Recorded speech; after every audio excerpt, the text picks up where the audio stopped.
യൂട്യൂബിന് വിട. സൂര്യയിലെ എല്ലാ പരമ്പരകളും സംരക്ഷണത്തിന് ശേഷം തികച്ചും സൗജന്യമായി സൺ നെക്സ്റ്റ് ആപ്പ് ഡൗൺലോഡ് ചെയ്യൂ. കണ്ടാസ്വദിക്കാം നിങ്ങളുടെ പ്രിയ പരമ്പരകൾ. അടി തെറ്റിയ ആനയെ വീഴുന്ന് പറയുന്നത് പത്രത്തില് വാർത്ത വലുതുണ്ടോ എതിയേട്ടാ? സോറി കേട്ടോ. എന്തെങ്കിലും പറ്റിയോ? ദർശന വരുന്നത് ഞാൻ കണ്ടില്ലായിരുന്നു, അതുകൊണ്ട് പറ്റിയതാ. ഏയ്, എനിക്കൊന്നും പറ്റിയില്ല. അതെ, ഒരു വീഴ്ച കൊണ്ടൊന്നും ആരെയും തളർത്താൻ പറ്റില്ല. വീണിക്ക് ഞാനിപ്പോ ചായ കൊണ്ടുവരാം.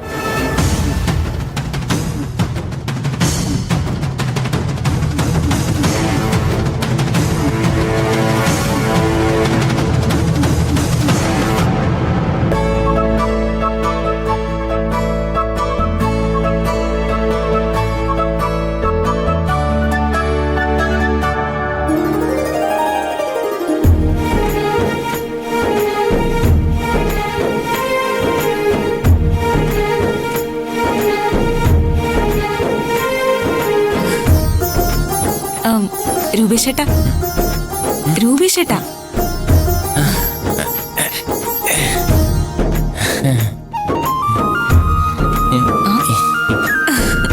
ഇതെന്താ യോഗ ചെയ്യാണോ? യോഗയല്ല, ഇതൊരു യോഗമാ. എന്റെ യോഗം, എന്റെ ഭാഗ്യം. ഉണർന്നിട്ടും കട്ടിൽ ഇങ്ങനെ തിരിഞ്ഞും മറിഞ്ഞും കിടക്കാൻ നല്ല സുഖ.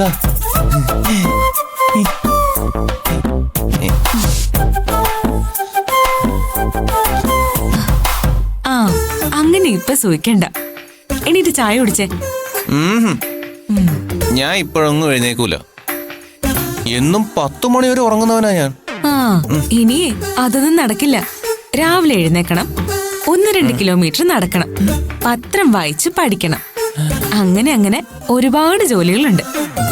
ഈ മടിയൻ കുഞ്ചുവിനെ നേരെയാക്കാൻ പറ്റുമെന്ന് ഞാനൊന്ന് നോക്കട്ടെ. നേരത്തെ എന്താ പറഞ്ഞത്? നടക്കാനോ? ഞാനോ? ആ, അതെ. ബൈക്കിൽ വേണമെങ്കിൽ 2 അല്ല 4 കിലോമീറ്റർ വേണമെങ്കിലും പോവാം. ദർശന പിൻസീറ്റിലുണ്ടെങ്കിൽ 10-20 കിലോമീറ്റർ പോവാം. പിൻസീറ്റില് കാല് ഇരുവശത്ത് വിട്ട് കൈ കൊണ്ട് എന്നെ ഇങ്ങനെ മോഹം കൊള്ളാം. ഞാനേ ചില പദ്ധതികളൊക്കെ പ്ലാൻ ചെയ്ത് വെച്ചിട്ടുണ്ട്. എന്ത് പ്ലാൻ? കുറച്ച് ദിവസങ്ങൾ കൊണ്ട് ഈ കുഴിമടിയനെ ഉഷാറാക്കി നല്ല മോസ്റ്റ് മോഡേൺ യുവ കേസരിയാക്കി മാറ്റിയെടുക്കും ഞാൻ. ആദ്യം ഈ ചായ കുടിക്കും.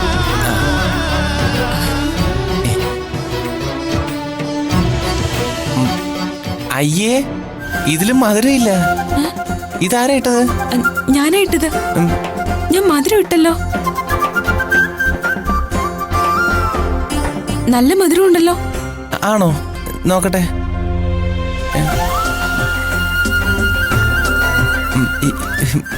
ഇപ്പൊ നല്ല മധുരമുണ്ട്. ഇപ്പൊ എങ്ങനെ മധുരം വന്നു? കള്ളൻ. അതെങ്ങനെയാ ഇപ്പൊ മധുരം വരുന്നത്?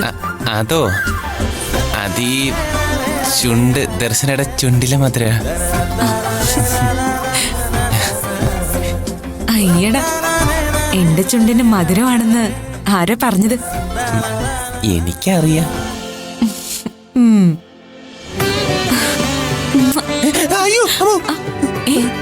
പൊള്ളുന്നോ? ചായ ഞാനിപ്പോ കുടിച്ചു നോക്കിയതല്ലേ ഉള്ളൂ, അത്രയ്ക്ക് ചൂടൊന്നുമില്ലല്ലോ. ഞാൻ പറഞ്ഞത് ദർശനയുടെ ഉമ്മയെ കുറിച്ചാ.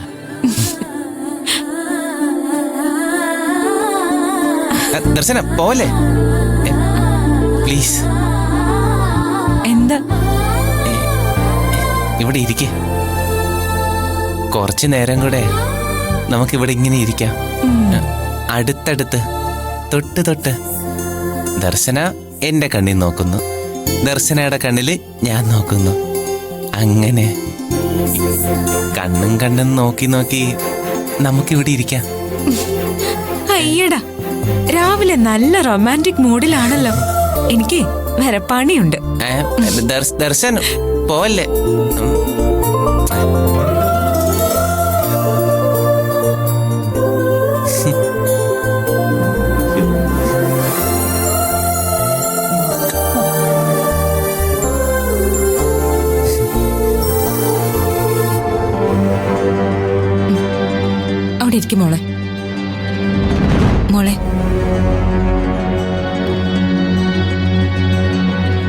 നടന്ന സംഭവങ്ങളൊന്നും തൽക്കാലം ഇവിടെ ആരോടും പറയണ്ട.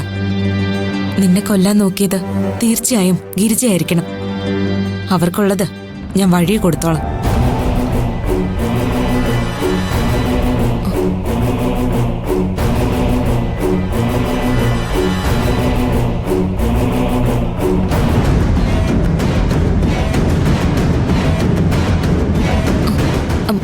വേണ്ട മോളെ, നീ ഇനി അതിന്റെ പിന്നാലെ പോവണ്ട. മോളെ, നിന്റെ ഫീലിങ്സ് എനിക്ക് മനസ്സിലാവുന്നുണ്ട്. പക്ഷെ നമ്മൾ എടുത്തു ചാടി ഒന്നും ചെയ്യാൻ പാടില്ല. ഇതൊക്കെ മുൻകൂട്ടി കണ്ടിട്ട് ചേച്ചി കല്യാണത്തിന് എതിർത്ത് നിന്നത്.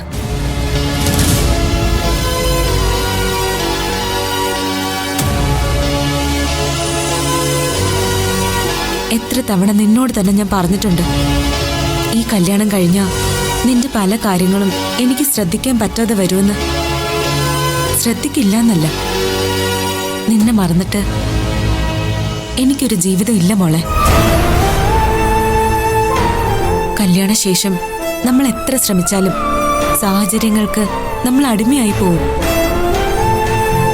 ഇന്നലെ തന്നെ മോക്കറിയാലോ, ചേച്ചി കല്യാണ വേഷത്തിൽ ആശുപത്രിയിൽ കഴിയേണ്ടി വന്ന അവസ്ഥ. ഗസ്റ്റ് ഹൗസിൽ മോളെ ഒറ്റയ്ക്ക് കിടത്തിയ അത് അപകടമാവുമെന്ന് പേടിച്ച മാഡം നിന്നെ ഇങ്ങോട്ട് വിളിച്ചപ്പോ ഞാൻ സമ്മതിച്ചത്. ഈ വലിയ കൂട്ടുകുടുംബത്തിന്റെ സമസ്ത അധികാരിയാണ് സുമംഗല മാഡം. അവരുടെ ഇപ്പോഴത്തെ അവസ്ഥ മോളൊന്ന് ആലോചിച്ചു നോക്ക്. വിഷമുള്ളിൽ ചെന്ന് ആശുപത്രിയിലെ മരണത്തോട് മല്ലിട്ട് തിരിച്ചു വന്ന മാഡം. അവർക്ക് പോലും ഇവിടെ എന്ത് സുരക്ഷയാ ഉള്ളത്? ഒരു സുരക്ഷയുമില്ല. ഏത് നിമിഷവും മാഡത്തിന് എന്ത് സംഭവിച്ചേക്കാം.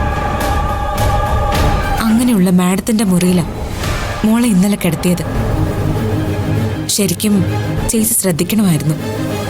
രൂപേഷ് ഏട്ടൻ പറഞ്ഞതുവാ, നിന്നെ കൂടി ഇന്നലെ ഞങ്ങളോടൊപ്പം കിടത്തണമായിരുന്നുവെന്ന്.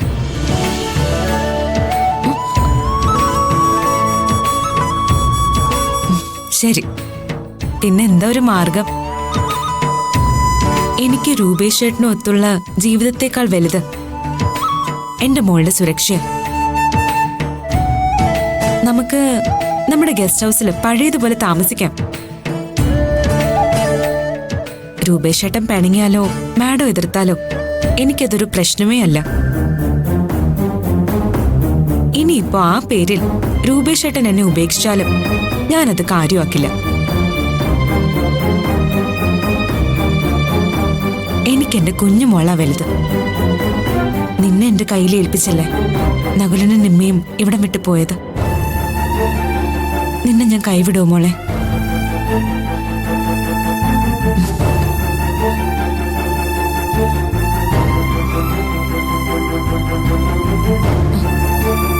അച്ഛനും അമ്മയും നമ്മുടെ കൂടെ ഉണ്ട്. എന്നാലും അത് വേണ്ട മോളെ. ഇന്ന് നീ ഞങ്ങളോടൊപ്പം ഇവിടെ കിടക്കും. രൂപേഷ് ഏട്ടനെ നിന്നെ അത്രയ്ക്ക് ഇഷ്ടമാ. അതല്ലെങ്കിൽ ഇന്ന് രാത്രി ഗസ്റ്റ് ഹൗസിൽ നിന്നോടൊപ്പം ഈ ചേച്ചി ഉണ്ടാവും. അപ്പൊ പിന്നെ വാ വാ.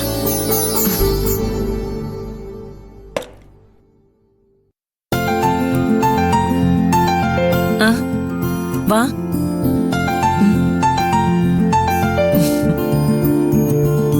മോളെ, ഇനി പഴയതുപോലെ മോള് തന്നെ എനിക്ക് മെഡിസിൻസ് തന്നാ മതി. ഇത് മോളുടെ കയ്യിൽ തന്നെ ഇരിക്കട്ടെ. അമ്മേ, ഇവള് പറയുന്നത് ഇവക്ക് ഗസ്റ്റ് ഹൗസിൽ താമസിച്ചാ മതിയെന്നാ.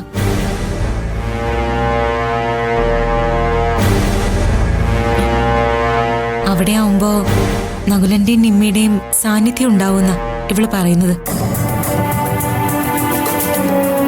ഞാൻ പറഞ്ഞു, നമ്മൾ എവിടെയാണോ അവിടേക്ക് അവരും കൂടെ എത്തുമെന്ന്. അന്ന് കല്യാണ മണ്ഡപത്തിൽ പൂക്കളുമായി താലി കെട്ടുന്നതും കാത്തു നിൽക്കുന്ന നകുലനെയും നിമ്മയും ഞാൻ ശരിക്കും കണ്ടതാ.